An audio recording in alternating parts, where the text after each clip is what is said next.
कीर्ति, तू तो रीत के साथ गई थी ना, तो ये राघव के साथ कैसे वापस आई? ये कहाँ मिला तुझे? माँ वो मैं आ रही थी ना, दरवाजे के बाहर ही, मतलब सड़क पे मिल गए थे। सच सच बता कीर्ति, चल क्या रहा है? तू कुछ गलत तो नहीं कर रही है ना? मम्मी बेटा याद रखना, राघव शादीशुदा है और वो तेरे लिए तो रीत को कभी नहीं छोड़ेगा। मैं कुछ क्यों गलत करूंगी? आप ना कुछ भी बोलती हो मम्मी। बेटा मैं तेरी माँ हूं, माँ, और मैं तुझे तुझसे ज्यादा जानती हूँ। जब तेरे ऊपर किसी चीज का भूत सवार हो जाता है तो वो इतनी जल्दी नहीं उतरता। लेकिन बेटा यहाँ पर बात तेरे पसंद के पेंसिल बॉक्स लेने की नहीं है, और ना ही दूसरे शहर में जाकर तेरे पसंदीदा हीरो के पिक्चर के पहले शो देखने की है। यहाँ बात है तेरी जिंदगी की।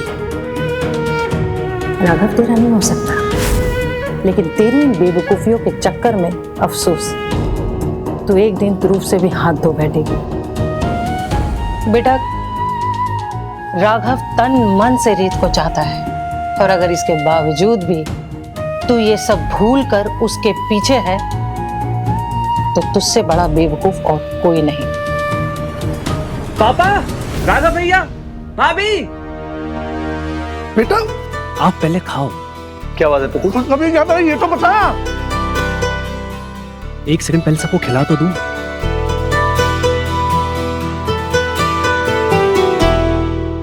तो खुशखबरी ये है कि मेरी सिलेक्शन हो गई। अरे वाह, क्या बात, क्या बात। क्या यार प्रतीक, देवा भाभी को रुला दिया। अब तू रोज बाहर काम पे जाएगा, तो ऐसी बात भाभी को बाद में आराम से बतानी थी ना। आखिरी बार रुला रहा हूँ अपनी लकी चाम को। नहीं प्रतीक, आप इसका क्रेडिट मुझे मत दीजिए, ये आपकी मेहनत है। भैया एक बात बताओ, ये बीवी इतनी मॉडेस्ट क्यों होती? नहीं मतलब मेरी लाइफ में री एंट्री मारी, मुझे सुधार दिया, तो थोड़ा सा क्रेडिट ले लेना। लेकिन नहीं, इसको लेना ही नहीं है। देखो प्रतीक, इतना तो बीवियों को मैं भी नहीं समझ पाया, और मैं क्या भगवान भी नहीं समझ पाए होंगे। वो तो है। आप लोग भी ना बस फीके फीके खुश हो जाते हैं।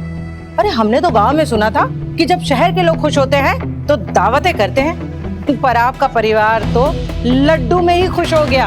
अरे अरे कौशल्या जी, रुकिए तो सही, दावत भी होगी, देर से सही, लेकिन मेरा बेटा आज अपने पैरों पे खड़ा हुआ, और इस बात के लिए बहुत बड़ी पार्टी होगी। ये हुई ना बात। अरे आप एक और लड्डू लीजिए। नहीं नहीं नहीं, एक तो लीजिए, एक लेना पड़ेगा आपको।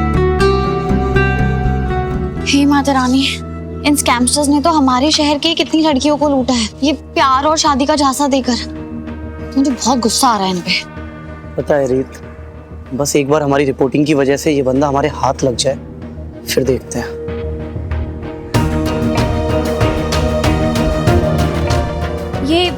ये नंबर थोड़ा जाना पहचाना लग रहा है ना? देखा कौन से? नहीं नहीं, मुझे नहीं लगता। मैं एक बार कॉल करके चेक करती हूँ, क्या पता मेरे कांटेक्ट लिस्ट में ही हो। ठीक है, चेक कर लो।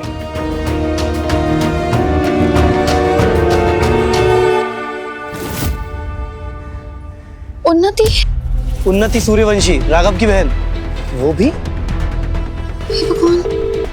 कॉल लग गया। क्या कर रही है रीत? तू ऐसे उससे फोन पे पूछताछ नहीं कर सकती। एक काम कर, घर पे जा और आराम से उससे बात कर इस बारे में, ठीक है? हेलो, आप सॉरी उन्नति, वो गलती से डायल हो गया था। ओके, कोई बात नहीं। स्कैमस्टर ने उन्नति से इतने पैसे लूटे और उसने हमसे एक शब्द भी नहीं कहा। तो रीत क्या कहती वो? तुम सब उसका मजाक बनाते, वैसे ही उसका इतना बेवकूफ बना है। और इसी डर और शर्म की वजह से ना, कि लोग इन पे हंसेंगे, इनका मजाक बनाएंगे, ये विक्टिम्स चुप रहते हैं, और इन जैसे स्कैम करने वालों को इसका फायदा होता है। उन्नति ना बस बढ़ा चढ़ा के बोल रही है, पर गॉड प्रॉमिस ये कहीं बाहर गई थी और जब से वापस आई है अपने रूम में नॉन स्टॉप रो रही। नहीं भैया, मैं क्यों रोऊंगी, मैं नहीं रो रही थी। देवा भाभी बता रही थी कि वो नॉन स्टॉप रो रही थी।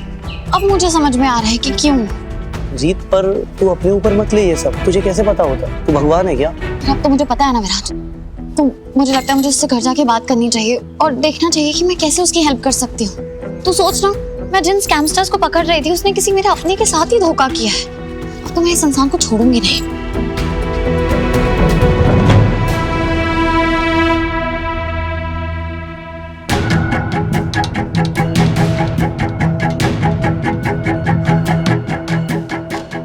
ये क्या कर रहे हो तुम? तुम्हें पता है बिना किसी की परमिशन के उसकी वीडियो बनाना ये जुर्म है। तुम्हें क्या हुआ मैडम? तुम्हारी बहन लगती है वो? अगर मेरी बहन या मेरी रिश्तेदार है तो ही मैं कुछ बोल सकती हूँ। आपको पता है ये आपकी वीडियो बना रहा था इतनी देर से। तुम्हारी हिम्मत कैसे हुई ऐसी बेशर्मी करने की? मैनेजर! जी मैडम। ऐसे कस्टमर आते हैं आपके कैफे में? आई एम सॉरी मैडम, पर ऐसा तो नहीं है। आप अभी इनके फोन से वीडियो डिलीट करवाइए। लाइए मोबाइल। हाँ भाई रुको।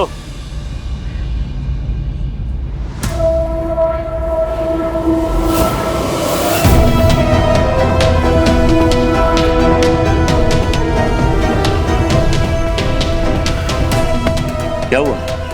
कैसे लड़की को परेशान कर रहा है? कोई सोशल मीडिया पे डालने के लिए नहीं बनाया था वीडियो, ऐसे अकेले में देखने के लिए बनाया था। तो क्या समस्या है मैडम? क्या गलती है उस बेचारे की?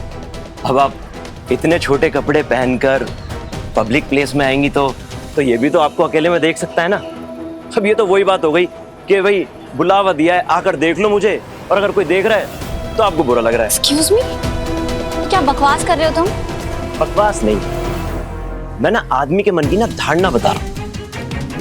अब क्या है ना मैडम, आदमी तो आदमी होता है, खुले सांड जैसा, पर लड़की को ना अपनी हद में रहना चाहिए, अपनी मान मर्यादा का पालन करना चाहिए। हर जगह तो भूखे भेड़िए बैठे ना शिकार करने के लिए। कितनी पुरानी और घटिया सोच है ना तुम्हारी। तुम लड़कियों को पिंजरे में कैद करके रखना चाहते हो, बजाय उनकी इज्जत करने के तुम उन पे अपनी पसंद अपनी मर्जी थोपना चाहते हो। मुझे तो लगता है कि औरतों को और उनकी सोच को कैद करने के बजाय कानून को ना तुम जैसे भेड़ियों को बंद करके रखना चाहिए, जिन्हें खुद पे तो बंदिश है नहीं लेकिन औरतों को मान मर्यादा पे उपदेश जरूर देना है। और तुम घर में भी ऐसी हो क्या? अपनी माँ बहन के साथ ऐसे ही करते हो, ऐसे ही ट्रीट करते हो उन्हें, या किसी औरत के साथ कभी रहे ही नहीं, इसलिए औरत की इज्जत करना तो आता ऐसा है मैडम, मेरी माँ बहन पर जाने की जरूरत नहीं है, तो बेहतर होगा कि आप अपनी हद में रहें। अगर मैंने अपनी लाइन क्रॉस की ना तो आप शायद बर्दाश्त नहीं कर पाएंगे।